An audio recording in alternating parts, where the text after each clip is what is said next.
एक ऐसा देश जहां एक भाई अपने ही भाई के सर पर बंदूक रख के शरीयत कबूल कराना चाहता हो, जहां एक भाई द्वारा अपने ही बहन पर सरेआम अत्याचार किया जाता हो और उनके बच्चों को गोलियों से भून दिया जाता हो। हम बात कर रहे हैं अफगानिस्तान में मचे कोहराम की, जहां धर्म के नाम पर कत्लेआम हो रहा है, जहां मुट्ठी भर आतंकवादी पूरे देश को जहन्नुम बनाने की राह पर निकल पड़े हैं। भारत से लगभग 1850 किलोमीटर दूर स्थित अफगानिस्तान की राजधानी काबुल की स्थिति काफी दुखदायी है। पूरे अफगानिस्तान पर तालिबानी आतंकवादियों का कब्जा हो चुका है। अफगानिस्तान के राष्ट्रपति अशरफ गनी अपने देश को तालिबान के हाथों में छोड़कर भाग चुके हैं। अमेरिका, जो अपने आप को पूरी दुनिया का सबसे ताकतवर देश बताता है, वो अफगानिस्तान को छोड़कर जा चुका है। आखिर कौन है ये तालिबान, जिसे हार कर दुनिया का सबसे ताकतवर आर्मी को भी पीछे हटना पड़ा? पूरी दुनिया पर इन तालिबानियों का क्या असर पड़ने वाला है, आइए जानते हैं। सबसे पहले हम जानते हैं कि आखिर ये तालिबान है क्या। तालिबान शब्द पश्तो भाषा का एक शब्द है, जिसका अर्थ होता है पढ़ने वाले छात्र। ऐसे छात्र जो इस्लामिक कट्टरपंथी विचारधारा पर यकीन करते हैं, यानी कि ऐसी सोच जो इस्लाम के किताबों में लिखी गई,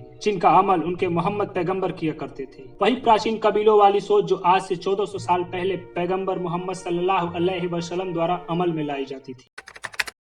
90 की दशक की शुरुआत में जब सोवियत संघ अफगानिस्तान से अपने सैनिकों को वापस बुला रहा था, उसी समय उत्तरी पाकिस्तान में तालिबान का उदय माना जाता है। उस समय तालिबानी नाम का कोई संगठन नहीं था। तालिबान एक इस्लामिक कट्टरपंथी आंदोलन था, जिसने पश्तो आंदोलन के सहारे अफगानिस्तान में अपनी पकड़ बना ली। तालिबान में ऐसे ही छात्रों को शामिल किया जाता है जो इस्लामिक कट्टरपंथी सोच रखते हैं। ऐसे छात्र पाकिस्तान और अफगानिस्तान के मदरसों में पढ़ा करते थे। उस तालिबानी आंदोलन को सऊदी अरब, पाकिस्तान और संयुक्त अरब अमीरात तीनों का पूरा समर्थन मिलता था। 1996 से लेकर 2001 तक अफगानिस्तान में तालिबानी शासन के दौरान मुल्ला उमर देश का सबसे प्रमुख धार्मिक नेता बना। उसने खुद को हेड ऑफ सुप्रीम काउंसिल घोषित कर रखा था।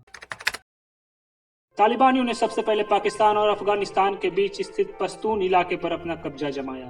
उसने वहां के लोगों को शांति और सुरक्षा के साथ साथ शरिया कानून को लागू करने का वादा किया। इसी दौरान दक्षिण पश्चिम अफगानिस्तान में तालिबान का प्रभाव तेजी से बढ़ने लगा। सितंबर 1995 में उन्होंने ईरान की सीमा से लगे हेरात प्रांत पर कब्जा किया। उन्होंने 1996 में अफगानिस्तान की राजधानी काबुल पर अपना कब्जा जमा लिया। साल 1998 में आते आते करीब 90% अफगानिस्तान पर तालिबानियों का नियंत्रण हो गया। सोवियत सैनिकों के जाने के बाद अफगानिस्तान के आम लोग मुजाहिदीन की आपस में लड़ाई और जबरन कानून से उब चुके थे, इसलिए पहले पहले तालिबान का स्वागत किया गया। तालिबानियों ने अपने अच्छे अच्छे काम से पहले लोगों को रिझाया। उसने लोगों के लिए सड़कें बनवाया, खाना पानी की व्यवस्था की और मकान आदि की भी सुविधाएं प्रदान की, जिससे वो पहले तो लोकप्रिय हुए। इसलिए वो एक साल के अंदर लगभग 90% अफगानिस्तान पर कब्जा जमा सके। उसी दौरान उन्होंने अपने धार्मिक कट्टरपंथी विचारधारा को अपनाना शुरू कर दिया। वे अपने नियंत्रण वाले अफगानिस्तान में शरिया कानून लागू करने लगे। उन्होंने इस्लामिक तौर तरीके से सजा देना शुरू कर दिया, जिसको देखकर एक आम इंसान की रूह कांप जाएगी।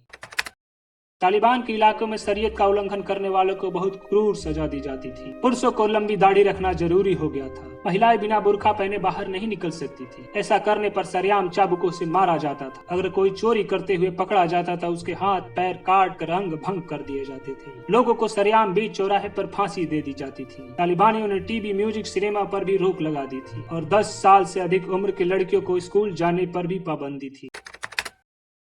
अब तालिबान पूरे दुनिया समाज के लिए चिंता का विषय बन गया है। 11 सितंबर 2001 को न्यूयॉर्क वर्ल्ड ट्रेड सेंटर पर हुए हमले के बाद दुनिया भर का ध्यान तालिबान पर गया। हमले में शामिल ओसामा बिन लादेन और उनके अलकायदा के लड़ाकों को शरण देने का आरोप तालिबान पर लगा। एक और घटना सामने आई जब तालिबानियों ने 16 दिसंबर 2014 को पाकिस्तान के पेशावर के एक सैनिक स्कूल पर हमला कर 1500 लोगों और मासूम बच्चों को मौत के घाट उतार दिया। पाकिस्तान ने ये कभी नहीं सोचा होगा कि जिस सांप को उतने सालों से दूध पिला रहा है, एक दिन वो उसी को डसेगा। उधर अफगानिस्तान में तालिबान 20 सालों से निष्क्रिय था, क्योंकि 2001 से अमेरिका ने अफगानिस्तान में अपनी सेना उतार रखी थी। परंतु फरवरी 2020 में अमेरिका और तालिबान के बीच एक शांति समझौता हुआ और अमेरिका ने अपने सैनिकों को वापस बुलाने की प्रक्रिया शुरू कर दी और एक बार फिर तालिबान ने पूरे अफगानिस्तान पर कब्जा जमा लिया। इस समय तालिबानियों के हाथ में अफगानिस्तान की स्थिति आप सबके सामने है, जहाँ लोगों को अपनी जान बचाने के लिए चलती प्लेन के पहियों पर लटकना पड़ रहा है, जहाँ की महिलाओं को सरेआम मारा पीटा जा रहा है। वहाँ के लोगों के मन में डर का माहौल साफ देखा जा सकता है।